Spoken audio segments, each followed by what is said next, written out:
Assalamualaikum warahmatullahi wabarakatuh.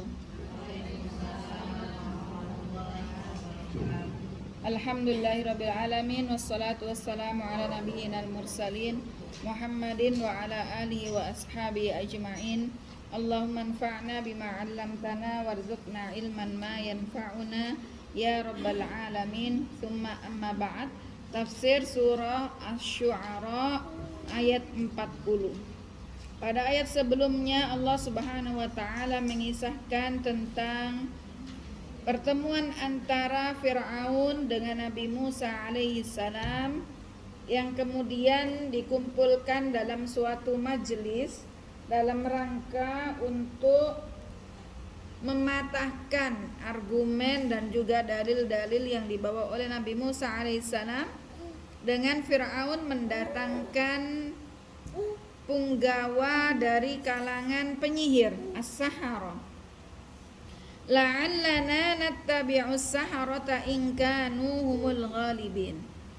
Maka harapannya agar Nabi Musa alaihi salam dan juga pengikutnya, manakala diadu antara Nabi Musa, kekuatan Nabi Musa dengan para penyihir Fir'aun, semoga saja harapan dan tujuannya adalah kemudian Nabi Musa kalah dan akhirnya mengikuti para penyihir sekaligus ikut masuk ke agama mereka. Ini trik dan tipu daya yang direncanakan oleh Fir'aun.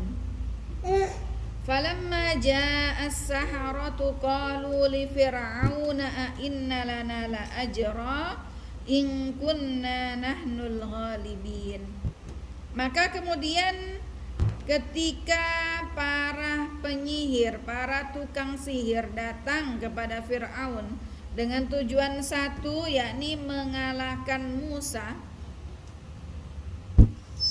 mereka berkata kepada Nabi Musa, mereka berkata kepada Nabi Musa, halana jazaa'un madiyun au ma'nawiyun in kanatil ghalaba lana ala Musa. Ya, yang mana dalam ayat ini a inna lana la ajra, wahai Fir'aun, apakah ada muqabil atau ada upah, ada ganjaran yang setimpal atas pekerjaan yang akan kita lakukan ini manakala kami bisa mengalahkan Musa alaihissalam.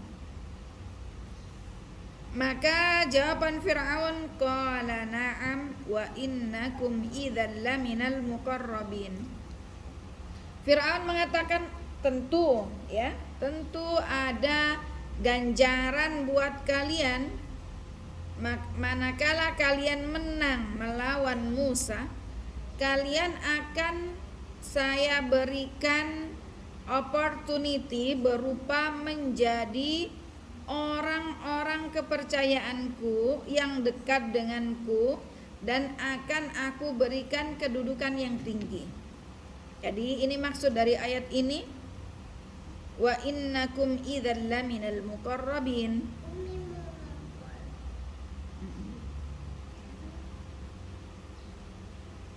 Qala lahum Musa alqu ma antum mulkun. Maka kemudian Musa berkata dengan berharap pertolongan Allah Subhanahu wa taala, yakin akan nasrun minallah, bahwasannya anna ma indahu laisa sihran. Alqu ma antum mulquna min hibalikum wa isikum. Nabi Musa yakin akan pertolongan Allah Subhanahu wa taala dan yakin bahwasannya apa yang akan mereka atraksikan itu bukanlah sebuah sihir, akan tetapi hanya ilusi atau kecepatan tangan, ya. Maka Nabi Musa mengatakan alqu ma antum mulkun. Oke, sekarang kalian duluan. Silakan lemparkan apa yang ingin kalian lemparkan. Mau tongkat, tali temali, alqu ma antum mulkun. Fa'alqaw hibalahum wa isiyahum wa qalu bi'izzati fir'auna inna lanahnul ghalibun. Maka kemudian para penyihir, tukang sihir Fir'aun, mereka melemparkan tali temali mereka dan juga tongkat-tongkat mereka. Dan ketika melemparkannya mereka mengatakan bi'azamati fir'auna inna lanahnul ghalibun wa Musa wal maghlub. Dengan keagungan Fir'aun, hiduplah wahai Fir'aun, kami akan menang dan Musa akan kalah. Wa inna lanahnul ghalibun. Fa'alqa Musa 'asahu fa idza hiya talqafu ma yafikun. Maka kemudian Musa pun melemparkan tongkat beliau, kemudian tongkat tersebut berubah menjadi hayya. Hayya dalam bahasa Arab artinya adalah apa? Ular, hayyatun. Kalau hayatun ya-nya panjang kehidupan. Kalau hayya ya-nya ada tasdidnya pendek semua artinya ular. Beda panjang dan ada tasdid. Haya. Wa mal hayatud dunya, tidaklah kehidupan dunia. Tapi kalau ular hayya, ha ya bertasdid dan tak marbutoh.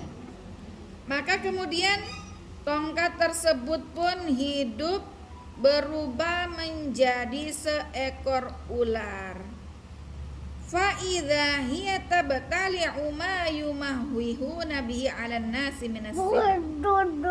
Maka kemudian tongkat Nabi Musa yang berubah menjadi ular yang hidup ini, ia kemudian memakan apa saja yang ada di sekitar yang dilemparkan oleh tukang sihir Fir'aun.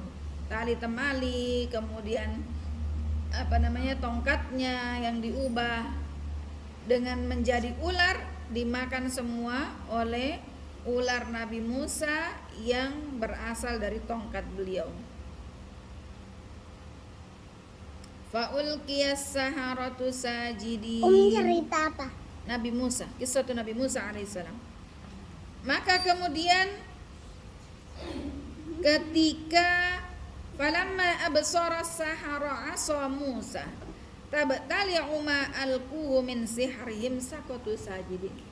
Akhirnya pada majelis tersebut para tukang sihir Fir'aun pun terkesima, takjub, dan mereka merasa kalah, kemudian tersungkur bersujud di hadapan Nabi Musa alaihissalam.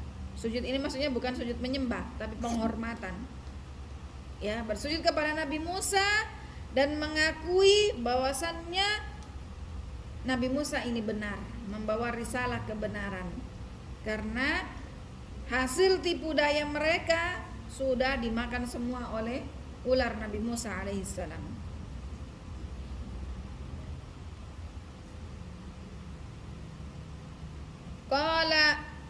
Qalu amanna bi rabbil alamin. Mereka pun mengatakan amanna bi rabbil makhluqati kulliha. Kami beriman kepada Tuhan, kepada Rabb pencipta seluruh makhluk. Maka tukang sihir Fir'aun pun putar haluan, tidak kembali menjadi pengikut Fir'aun tapi menjadi pengikut Nabi Musa alaihissalam, mengatakan qalu amanna bi rabbil alamin. Rabbi Musa wa Harun. Rabbul alamin ini Tuhan semesta alam adalah juga Tuhannya Musa dan juga Tuhannya Harun alaihimassalam. Qala amantum lahu qabla an adzana lakum innahu lakabirukum alladhi 'allamakumus sihr falasawfa ta'lamun. Maka kemudian Fir'aun dia marah dan mengingkari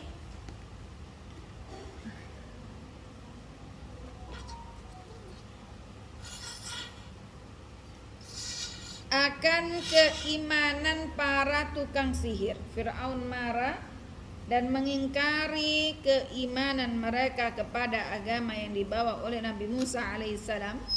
Seraya berkata, "Aamantum bi Musa qabla an adzana lakum bidzalik." Wahai bala tentaraku, bala tukang sihir, kok seenaknya kalian kemudian otomatis iman dan mengikuti ajaran Musa? Apakah kalian sudah minta izin kepadaku? Inna Musa lahuwa kabirukumul ladzi 'allamakumus sihr. Oh, kalau begitu berarti Musa lah punggawa di antara kalian yang telah mengajarkan kalian ilmu sihir. Wa qad ta'amartum jami'an ala ikhraji ahli Misr minha. Dan kalian kemudian akhirnya berusaha untuk mengeluarkan Bani Israel dari Mesir. Fala sawfa ta'lamuna ma uqi'uhu bikum min iqab. Kalian akan rasakan bagaimana azab atau balasan dariku, kata Fir'aun. Fala uqatti'anna rajuli kulli wahidin wa yadahu mukhalifan bainahuma biqat'ir rijlil yumna. Fala uqatti'anna rijla kulli wahidin wa yadahu mukhalifan bainahuma biqat'ir rijlil yumna ma'al yadil yusra awil akas. Apa hukumannya, kata Fir'aun? Dia keluarkan dekrit ancamannya kepada para tukang sihir yang beriman kepada ajaran Nabi Musa. Maka ia katakan, saya akan memotong kaki-kaki kalian dengan cara menyilang. Yakni kalau yang dipotong adalah kaki kanannya, maka tangannya yang dipotong adalah tangan kirinya, atau sebaliknya. Kalau yang dipotong adalah kaki kirinya, kaki kanannya, kaki kirinya, maka yang dipotong adalah tangan kanannya. Wala usollibannakum ajma'in. Kemudian kalian semua akan saya salib ala judhu'in nakhl, pada ranting-ranting kurma. La astabqi minkum ahadan, tidak akan aku sisakan satupun di antara kalian. Ini adalah dekrit ancaman dari Fir'aun kepada bala tentaranya dari kalangan penyihir. Qalu la dhaira inna ila rabbina munqalibun. Kemudian para tukang sihir pun menjawab, la dharara fima tuhaddidna bihi minal qat'i was-salbi fid dunya fa'adzabuka yazul wa nahnu ila rabbina munqalibun. Karena nikmat hidayah yang Allah Ta'ala berikan kepada para tukang sihir Fir'aun ini, maka mereka pun tidak gentar, tidak ciut dengan ancaman yang diberikan oleh Fir'aun. Wahai Fir'aun, kalaupun engkau mau memotong tangan dan kaki kami secara silang, kamu mau mensalib kami di dunia, maka kami meyakini bahwasannya siksaanmu di dunia ini akan sirna, dan kami akan kembali kepada Allah Subhanahu wa Ta'ala dan akan mendapatkan rahmat dari Allah yang kekal abadi tidak terbatas. Pada ayat selanjutnya Allah Subhanahu wa Ta'ala berfirman, Inna natma'u ayyaghfira lana rabbuna khatayana an kunna awwalal mu'minin. Kami berharap Allah Subhanahu wa Ta'ala menghapus dosa-dosa dan kesalahan kami yang telah lalu. Ya, manakala kami sudah beriman dan mempercayai risalah ajaran yang dibawa oleh Nabi Musa alaihissalam. Wa auhayna ila Musa an asri bi'ibadi innakum muttaba'un. Kemudian Allah Subhanahu wa taala memberikan wahyu kepada Nabi Musa alaihissalam agar Nabi Musa berjalan bersama kaumnya Bani Israel di malam hari keluar dari Mesir. Fa inna fir'auna wa man ma'ahu matbu'uhum liyurduhum. Allah perintahkan, Allah wahyukan untuk Nabi Musa dan kaumnya yang beriman agar pergi meninggalkan Mesir di malam hari, karena Fir'aun ini selalu mengintai beserta bala tentaranya dan akan terus mengikuti Nabi Musa alaihissalam beserta dengan orang-orang yang beriman bersamanya. Fa arsala Fir'aunu fil madaini hasyirin. Maka kemudian Fir'aun pun mengutus beberapa tentaranya di berbagai penjuru kota agar kemudian mereka manakala mendapati Nabi Musa beserta kaumnya Bani Israel, agar kalau mereka keluar dari Mesir akan cepat ketahuan oleh bala tentara Fir'aun. Inna haula ila syirzimatun qalilun faba'ath qala Fir'aun muqallilan min sya'ni Bani Israel. Kemudian Fir'aun menganggap remeh kekuatan dan kondisi Bani Israel, yakni kaumnya Nabi Musa. Fir'aun mengatakan inna haula ila syirzimatun qalilun, halah remeh, mereka itu hanya segelintir orang saja, pengikutnya tidak banyak. Wa innahum lana laghaitun wa innahum lafa'iluna ma yughiduna alaihim wa inna lajami'un hadirun. Fir'aun mengatakan bahwasannya kami, Fir'aun dan bala tentaranya, senantiasa siap, bersiap sedia dan selalu terjaga. Hadirun. Fa akhrajnahum min jannatin wa uyun. Maka kemudian Fir'aun mengeluarkan beserta kaumnya dari negara Mesir, di mana Mesir ini memiliki beberapa taman-taman yang indah, mata-mata air, sumber air yang mengalir yang jernih, wa kunuzi wa maqamin karim, dan juga sebagaimana Fir'aun dan kaumnya wa dzata khazainil mal wal masakin al hasanah. Allah Subhanahu wa taala memberikan nikmat-nikmat kepada Fir'aun dan juga kaumnya, di mana di Mesir ini Allah Ta'ala ciptakan taman-taman yang indah, sumber mata air yang mengalir jernih, wa kunuzi wa maqamin karim, dan juga khazainul mal, ya, Mesir ini memiliki sumber daya atau khazainul mal, yakni penyimpanan harta benda yang banyak, wal masakin al hasanah, dan juga tempat-tempat tinggal yang bagus. Kadzalika wa awratsnaha Bani Israil. Begitu juga Allah Subhanahu wa taala memberikan nikmat-nikmat seperti itu tadi, Allah Ta'ala berikan juga kepada Bani Israel, kaum Nabi Musa alaihissalam, di tempat mereka yang baru, yakni fi biladis Syam, di negara Syam.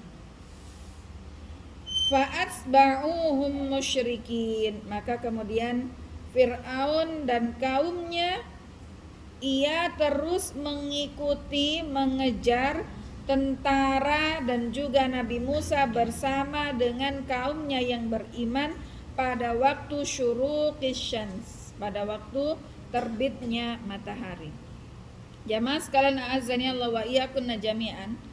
Dalam ayat-ayat ini terdapat beberapa faedah yang bisa kita petik, di antaranya adalah al-alaqa baina ahlil batil hiyal masalih al-madiyah. Manakala terjadi hubungan relasi yang harmonis, yang romantis antara pelaku kebatilan, ya, saling dekat, sehingga kemudian terjadinya korupsi misalnya di timah, di tambang dan seterusnya.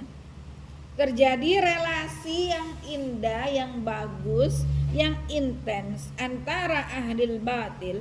Ini ada udang di balik batu, atau ada tujuan kemaslahatan di baliknya. Apa itu?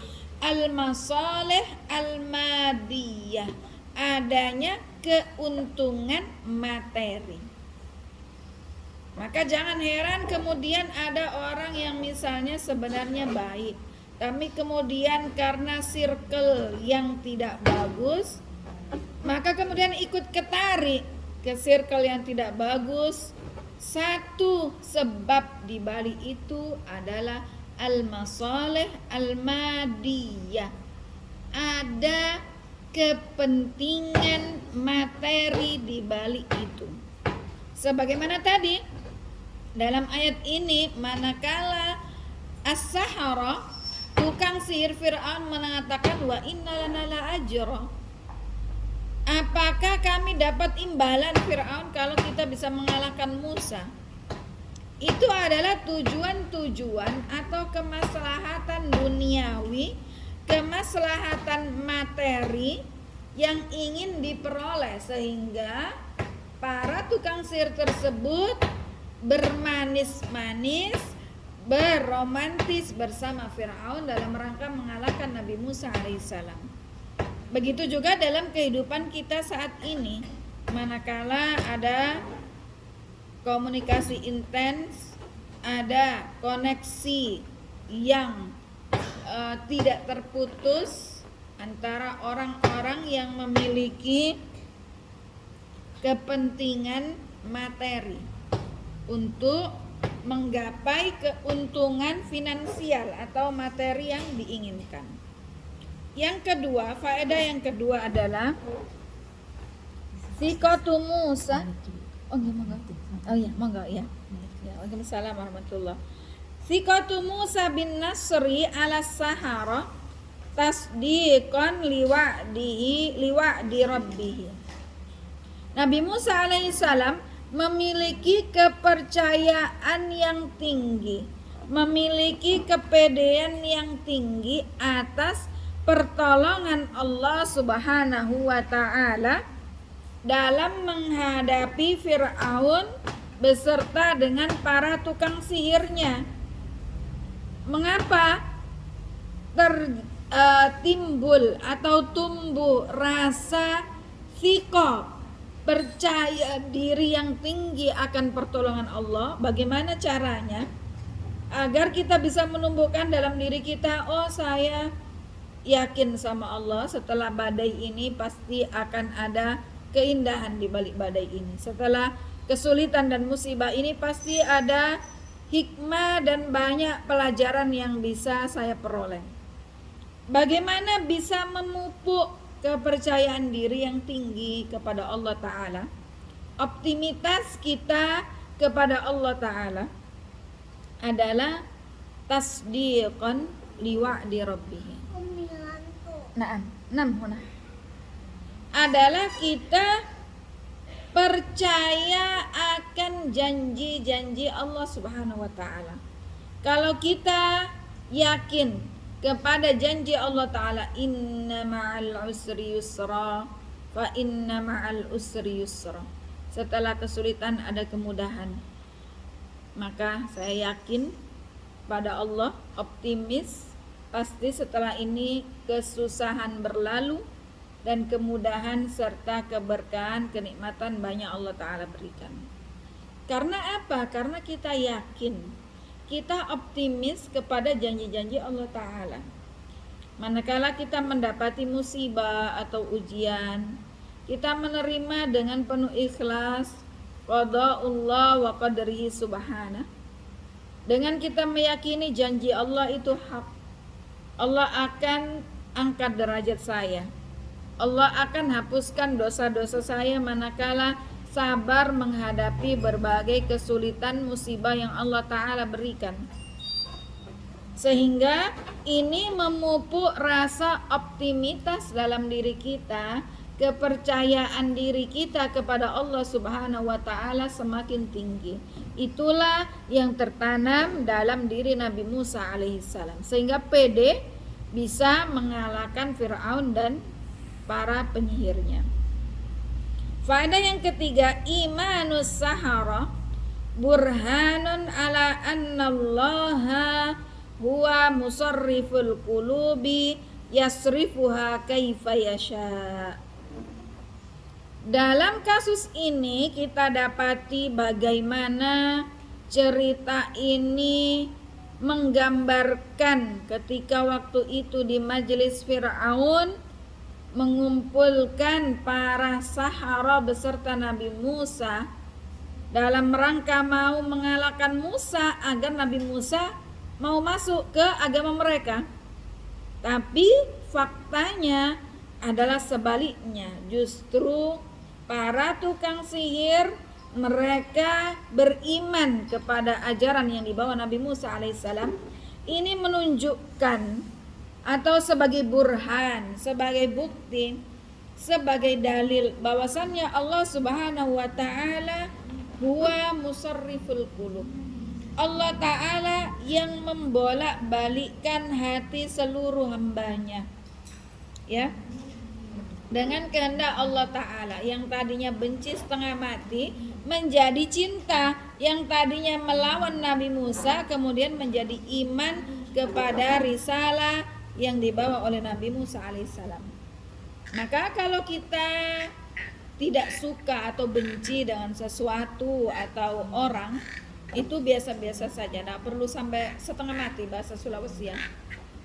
Tidak perlu sampai benci setengah mati atau suka separuh hidup atau suka sepanjang hidup, ya. Sewajarnya saja. Karena jangan sampai akan berbanding terbalik. Tadinya kita sudah mengolok-olok, nggak suka sekali pokoknya. Ternyata jodohnya. Atau ternyata kemudian menjadi besannya. Ternyata kemudian jadi dekat, baku saling sayang. Atau sebaliknya, tadinya saling baku sayang kemudian menjadi berpisah dan benci setengah mati. Maka dalam merawat setiap hubungan, baik hubungan dengan pasangan, dengan keluarga, dengan teman sesama muslimah, kalau muarahnya adalah dalam rangka karena Allah Ta'ala, insya Allah hubungan ini dijaga Allah. Tapi itu tadi kembali, kalau hubungan itu berdasarkan tendensi atau tujuan-tujuan kemaslahatan yang mau menguntungkan saya mau dekat dengan Ummu Ghazi, maka hubungan ini tidak akan langgeng. Perbestian contoh saja ya, di antara saya dengan Ummu Ghazi tidak akan langgeng. Karena apa? Karena ada tujuan-tujuan duniawi, materi selain karena Allah Subhanahu wa Ta'ala. Maka manakala hubungan kita dengan tetangga kita bagus, dengan keluarga besar, dengan keluarga suami, dengan ipar-ipar, lagu-lagu bagus, itu adalah manakala kita dasarkan lillah, karena Allah Ta'ala. Dengan teman-teman kajian semua karena lillah. Manakala ada sesuatu yang menjauhkan kita dari tujuan kita karena Allah Ta'ala, itu nanti akan ada saja caranya Allah, kemudian kita tidak lagi bersama-sama. Ya, yang tadinya besti bareng, makan bakso bareng sama-sama, kemudian ternyata enggak lagi, ya. Maka itu bisa kita analisis juga. Kalau saya berteman dengan Ummu Adam ini, Masya Allah, tujuannya lillah, saling mengingatkan dalam kebaikan, insya Allah dijaga oleh Allah Ta'ala. Sudah berapa tahun saya berteman sama Ummu Adam? Lama ya Ummu Adam? Iya. 10 tahun kayaknya ya. 11 tahun. 9, Masya Allah, mau ada hafal. Insya Allah sampai hari kiamat. Karena apa? Al-mutahabbani fillah, 2 orang yang saling mencintai karena Allah. Saya mencintai Ummu Adam karena Allah, sehingga saya mau berukhuwah dengan Ummu Adam contohnya. Maka ini kelak akan mendapat dzil yaumul qiyamah. Di hari kiamat akan mendapatkan naungan dari Allah Subhanahu wa taala, di mana di hari kiamat yauma la dzilla illa dzillu. Tidak ada perlindungan selain perlindungan dari Allah Subhanahu wa taala. Maka jangan kita remehkan manakala misalnya Ummu Arum berbesti dengan Ummu Nisa, Rizki berbesti dengan Ummu Fahril, kemudian saling menjaga. Ini akan menjadi syafaat di hari kiamat kelak. Kita niatkan karena Allah taala. Jadi kalau hubungan tidak langgeng itu baik pasangan suami istri ataupun tetangga ya, sampai ada dibilang mama karena Allah Ta'ala, kakak kalau aku bilang mama bilang Allah Ta'ala. Naam Allah Ta'ala. Karena Allah Ta'ala. Ana uhibbuka fillah. Nah, dia dengarkan juga cerita Fir'aun, karena dia sudah hafal cerita Nabi Musa dengan Fir'aun. Nabi Musa membelah apa? Lautannya. Pakai apa? Tongkatnya ya. Baik. Jadi banyak faedah yang bisa kita pelajari dari ayat-ayat yang kita tadabburi bersama ini. Dan faedah yang terakhir adalah at-tughyanu wadh-dhulmu min asbabi zawalil mulki. Sifat sombong, zalim, berbuat taghut, tughyan, semena-mena, semaunya sendiri, tidak memperhatikan kemaslahatan bersama, ini menjadi sebab dicabutnya kekuasaan oleh Allah Subhanahu wa taala. Ya, mungkin selama berapa periode berturut-turut naik terus sebagai anggota dewan. Tapi kemudian Papaku belum datang. belum, nak, sebentar lagi. Tapi kemudian maju lagi. Mama sekarang. Ijlis, likai tastari. Kemudian tidak jadi. Nah, ini introspeksi, muhasabah, jangan sampai kezaliman dan perbuatan semena-mena yang dilakukan menjadi sebab Allah Ta'ala ambil kembali kekuasaan yang dia miliki. Kekuasaan apapun itu, baik sebagai ibu ratu di rumah kita, ataupun sebagai ibu RT, ibu lurah, dan seterusnya, bahkan sampai jadi presiden atau putri mahkota misalnya. Ya, karena perbuatan zalim, ya putri, itu bisa menjadi sebab Allah Ta'ala cabut nikmat kekuasaan yang dimiliki oleh seseorang. Demikian, wallahu ta'ala a'lam wa ahkam. Sallallahu alaihi Muhammad walhamdulillahi rabbil alamin.